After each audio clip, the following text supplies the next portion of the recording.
Bonjour à toutes et à tous. Alors, en cette fin de mois de juin, très éprouvante sous la canicule pour beaucoup de gens, les marchés financiers sont un petit peu éprouvés, pas énormément, mais sont quand même un petit peu éprouvés par, on va dire, la correction qu'il y a sur le Nasdaq. Et cela se répercute évidemment sur les technologies européennes, en particulier tout ce qui est lié à l'intelligence artificielle, parce que on parle beaucoup des valeurs IA. Mais je vous rappelle qu'il n'y a pas de société IA cotée en bourse actuellement. Il est prévu que Anthropic, aussi bien que OpenAI, s'introduisent en bourse fin 2026, mais ce n'est pas certain.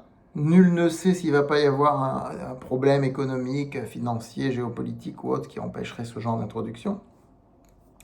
Toujours est-il que c'est prévu, mais à ce jour, il n'y a aucune société d'intelligence artificielle cotée en bourse. Par contre, vous savez, c'est ce fameux dicton qui s'applique aujourd'hui en bourse, de dire qu'au Far West, ce n'était pas l'or qu'il fallait chercher, c'était les pelles et les pioches qu'il fallait vendre. Plutôt que d'essayer de chercher de l'or, il fallait mieux construire des pioches et des pelles pour les vendre aux chercheurs d'or. Ben, c'est un peu ce principe aujourd'hui qu'on observe sur l'ensemble des bourses mondiales, c'est-à-dire que l'IA n'étant pas elle-même cotée, ce qui monte, c'est tout ce qui sert à l'IA. Donc les semi-conducteurs, en premier lieu, les mémoires, et puis le domaine des semi-conducteurs est extrêmement vaste et extrêmement diversifié. Certaines boîtes comme ASML, on connaît bien, dont on a déjà parlé, ont un monopole sur ce qu'ils font. Je ne vais pas entrer dans les détails techniques. C'est complexe, ça nécessite des développements, je ne suis pas ingénieur, donc je ne vais pas entrer dans les détails techniques. Mais sur le plan économique, je sais qu'ils ont un monopole sur une manière de fabriquer des composants qui sont indispensables à l'intelligence artificielle, à la fabrication d'intelligence artificielle. Pareil pour leur petit frère, enfin petit cousin, ASM International, qui porte presque le même nom, qui est aussi une société néerlandaise. Voilà. Et vous avez aussi les mémoires, et puis bien sûr Nvidia qui ne fait que monter depuis des années. Alors aujourd'hui, tout ce beau monde corrige, pas de manière uniforme, pas à l'unisson.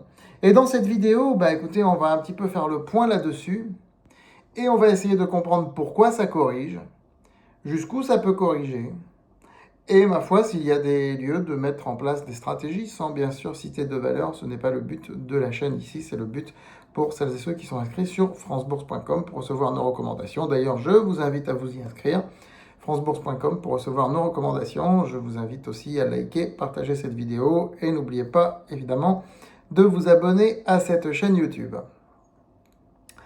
Alors, regardez le graphique du Nasdaq. Vous voyez qu'une correction est en train de se mettre en place. Difficile de dire jusqu'où elle va aller. Ça peut s'arrêter rapidement parce qu'on pourrait repartir sur un double top. Et comme on est à la fin du mois de juin, qu'on n'a pas eu vraiment de baisse sur le mois de mai. Le mois de mai, il n'y a que le CAC 40 qui n'a pas été en forme. L'ensemble des bourses mondiales a été en forme. Notre portefeuille, souvenez-vous, est passé de plus 9 au 30 avril à plus 20 au 31 mai. Ça a été record. Ça a été un mois record sur beaucoup de marchés. Et forcément, en juin, ça corrige. Le CAC 40, lui, finalement, il n'avait pas profité de la hausse. Là, il pâtit pas de la baisse parce qu'il est un petit peu à part dans des logiques de société d'hier et d'avant-hier, on va dire. Voilà. Mais vous voyez que la correction se met en place, qu'une correction est mise en place sur le Nasdaq, ça peut repartir en juillet, comme ça peut ne pas repartir tout de suite. Ça, on n'en sait rien. Pourquoi est-ce que cette correction a eu lieu maintenant, après un mois de mai absolument fantastique? À mon avis, c'est mon analyse, pour deux raisons. La première raison, c'est SpaceX. L'introduction de SpaceX, on savait que ça allait provoquer des dégâts. Parce que ce qui se passe, vu l'énormité de la capitalisation, qui est sans précédent, je vous rappelle que la boîte s'est introduite à 1700 milliards, qu'elle est montée à plus de 2000 milliards de capitalisation et que maintenant elle rebaisse, etc. les arbitrages ne sont pas finis. Je veux dire, des gérants, les fonds n'achètent pas une boîte qui fait cette taille en une fois. Donc, il y a toujours des arbitrages qui se font, c'est-à-dire des gérants qui font rentrer SpaceX dans leur portefeuille pour être plus ou moins conforme à l'indice Nasdaq. Ça concerne aussi des ETF. Il y a énormément d'ETF aussi sur le marché aujourd'hui, il ne faut pas l'oublier, qui sont censés suivre les indices boursiers. Désormais, SpaceX est un poids lourd, un poids très lourd du Nasdaq. Donc les ETF Nasdaq, et il y en a des centaines à travers le monde, sont obligés d'acheter SpaceX. Et par conséquent, ils doivent arbitrer, c'est-à-dire faire sortir d'autres valeurs du Nasdaq. Donc ça explique une partie de la baisse du Nasdaq. Et SpaceX corrigeant, écoutez, ça fait aussi corriger pas mal de valeurs parce que ça devient désormais une locomotive du Nasdaq. Le titre n'a pas encore assez d'historique, bien sûr, mais on voit déjà l'importance qu'il prend sur le Nasdaq et dans les représentations sociales des investisseurs. La deuxième raison, elle est plus macroéconomique, c'est la Fed. C'est la Réserve fédérale qui, désormais, est suspectée de faire remonter ses taux d'intérêt. On parlait d'un cycle de baisse, on va peut-être avoir de la hausse. Je ne dis pas un cycle de hausse, mais on va peut-être avoir une ou deux hausses de taux d'intérêt de la Fed alors qu'il y a encore 5 mois, 4 mois, tout le monde tablait sur une baisse. Que s'est-il passé entre-temps ?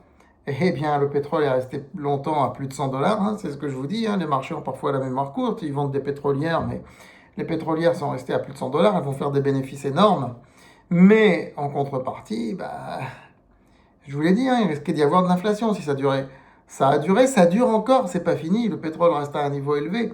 Forcément, ça fait de l'inflation. Je vous rappelle que pour transporter les marchandises, on n'utilise pas l'électricité, les camions ne fonctionnent pas à l'électricité, les bateaux ne fonctionnent pas à l'électricité, à part CMB-Tech, oui, et à l'électricité et ammoniac.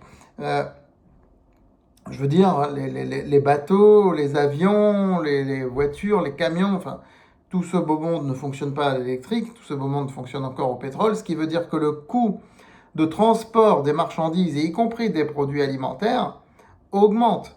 Ce qui fait que ça se répercute sur les produits alimentaires.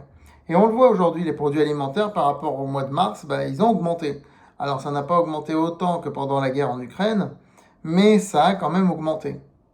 Et donc, cette inflation, on est en train de la subir. Tous les pays la subissent. Elle n'est pas aussi violente que celle de 2022, mais elle est là. Il y a un petit choc inflationniste. Et par conséquent, que doit faire la Fed ? Augmenter les taux d'intérêt, du moins provisoirement. Et la BCE va faire pareil. Ça, c'est sûr. Donc, du coup, cette hausse à prévoir des taux d'intérêt inquiète les investisseurs. Vous savez comment ça se passe. Dans ce cas-là, on vend pour arbitrer, pour se mettre sur des placements plus liquides. Mais bon, ça, c'était l'ancienne école, mais ça existe toujours. Et forcément, c'est le Nasdaq qui en pâtit, puisque c'est là que ça a le plus monté. Maintenant, si on voit un peu dans les détails, toutes les valeurs ne baissent pas de la même manière. Alors, si on prend les valeurs européennes, on a par exemple ASM International qui vient de corriger en dessous des 1000 euros parce que le titre était passé au-dessus, mais je vous rappelle qu'il était encore à 600 euros quand je l'ai recommandé il y a quelques mois de cela. Bon, voilà, cette correction me paraît logique, saine et normale. Si vous prenez le grand fabricant de mémoire international qui est Skynix, que j'ai recommandé à 450 euros en début d'année, il a lourdement corrigé, mais pourtant il reprend tout. Alors la volatilité est à son comble, c'est un titre qui gagne et qui perd 15% en une séance actuellement. Et c'est pareil à peu près tous les jours. Sauf que quand vous avez une séance à moins 15 et deux séances à plus 15, ça fait plus 15 sur 3 séances. Et c'est comme ça que le titre continue de monter. Mais là, on n'est pas du tout sur une bulle spéculative, ni sur une bulle narrative, on est vraiment, vraiment sur une valeur qui était sous-cotée. Pour moi, la stratégie, sans entrer dans le détail des actions, pour le moment, c'est de ne pas se préoccuper des fluctuations du marché. Continuez votre stratégie, c'est-à-dire vous prenez des bénéfices quand vous arrivez à une plus-value très substantielle sur une action, 100%, 70%, vous ramenez le prix de revient à zéro, vous attendez pour la suite, Et on attend de voir ce qui va se passer au niveau de ces fameuses IPO prévues pour la fin de l'année. Attention, ça peut refaire le même phénomène que SpaceX, hein, c'est-à-dire des ventes, etc. Mais on n'y est pas pour l'instant. On va voir si le Nasdaq remonte pour le début du mois de juillet. Ça pourrait se faire dès la fin du mois de juin d'ailleurs.